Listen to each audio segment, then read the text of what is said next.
Hi guys, as usually it's me, just a voiceover, and you're watching Review Machines.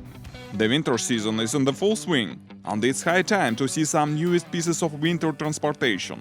It's motor sleds or motor dogs, simple and affordable machines.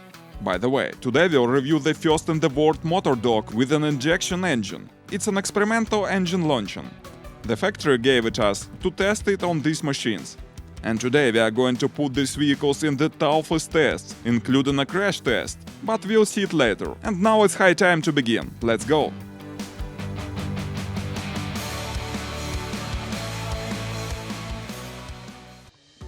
Well, we have here three different vehicles. First of all, we'll review the long version. It's called Toffler 500. The main feature of this version is the long frame and the track to move in the deepest snow. There is a handle at the front end to tow the machine from snow if it gets stuck there. The width of the track is 500 mm with spring suspension. The engine is 460cc, 20 HP carburetor. Under the hood there is a CVT, a standard transmission for such machines. And let's find out what new features we can meet in this construction.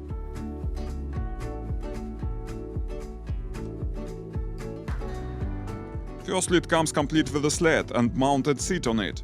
The front part of the seat is attached to the frame of the vehicle. It's made to provide better weight distribution on the track. Besides, we see here special footsteps. And they are not only for comfort, but they let a driver maneuver the vehicle with his legs. I see this solution for the first time in such machines, and it makes the handling significantly easier. Then we see that the chain reducer is covered with metal protection with greasing filling to provide longer product life.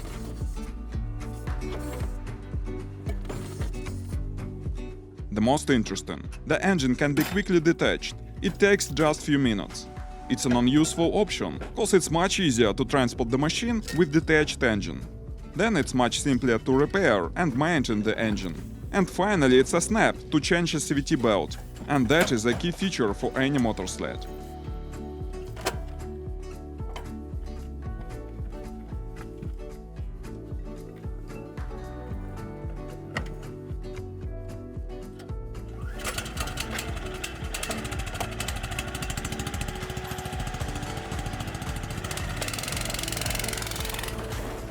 And this is a motor sled with an experimental injection engine.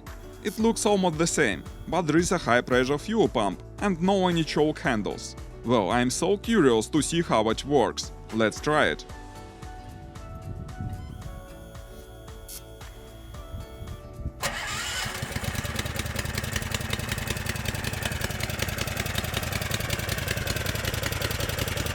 We don't need to adjust the choke when we start the engine, and the injection engine starts easily in any weather.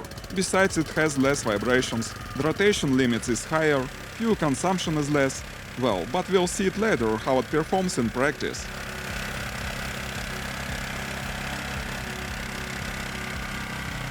And the third machine for today. It's interesting that it has a versatile attachment that can be used both as a sled and as a front attachment. Moreover, it takes just few minutes to transform the vehicle from one mode into another. In this way we can choose the proper mode according to the outside conditions like depth of the snow. Well, we've covered all main details of the construction of these machines, and now let's see them in practice.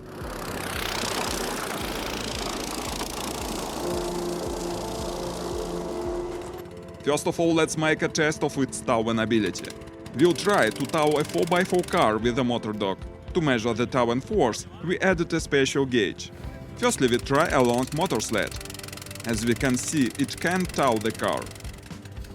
Now we try a motor dog with an injection engine. To our surprise, it tows the car so rapidly that we even didn't notice the gauge result.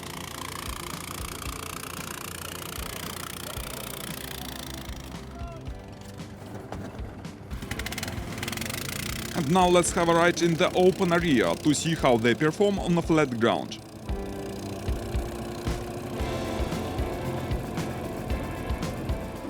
It's so fun to ride these machines on snow, guys. No wonder why many people throughout the world love these things. They are cheap and simple, no need to drive a license, very compact and effective. That are the main advantages of this kind of transport. But what about these very vehicles? I should mention several moments. Firstly, the seat does a lot of good. It's much easier to handle the machine and there is more space in the sled. And footsteps also is an useful feature.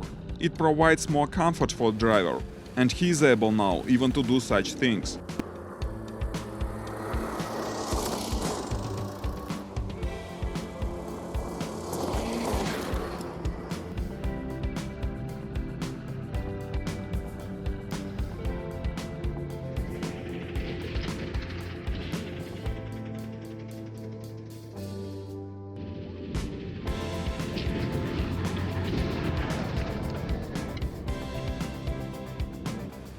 And few words more about the injection engine. It seems that it works smooth, but it's interesting what about the maximum speed. Firstly, let's check the maximum speed of the standard carburetor version. It's hard to see something, so I make a screenshot where we can see that the maximum speed is 39 km per hour. Now let's check the injection model.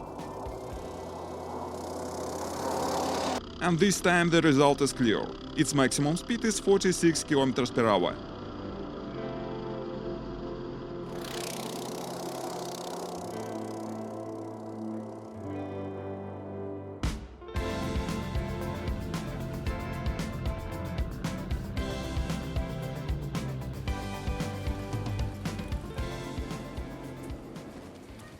Now we are moving to cross country to test these machines in tough conditions.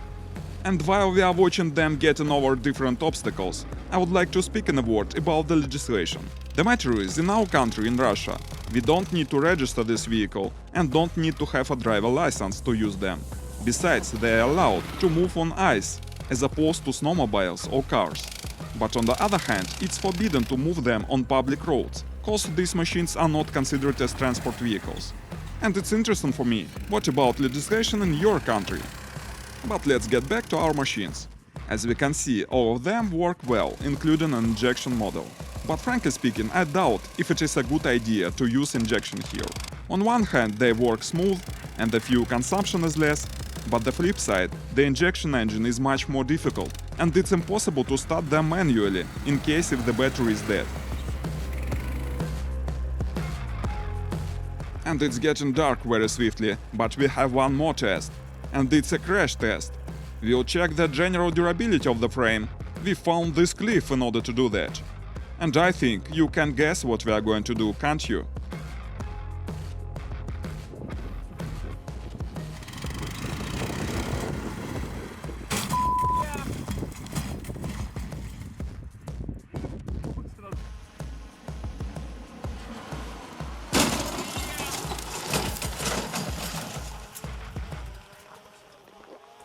Well, it was an epic flight. But what about the vehicle? Surprisingly, we can't see any damages, so let's try to get back to the base.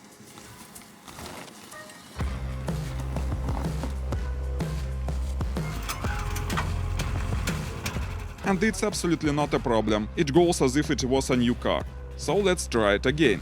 But it's almost dark outside. Well, it seems we should add more light.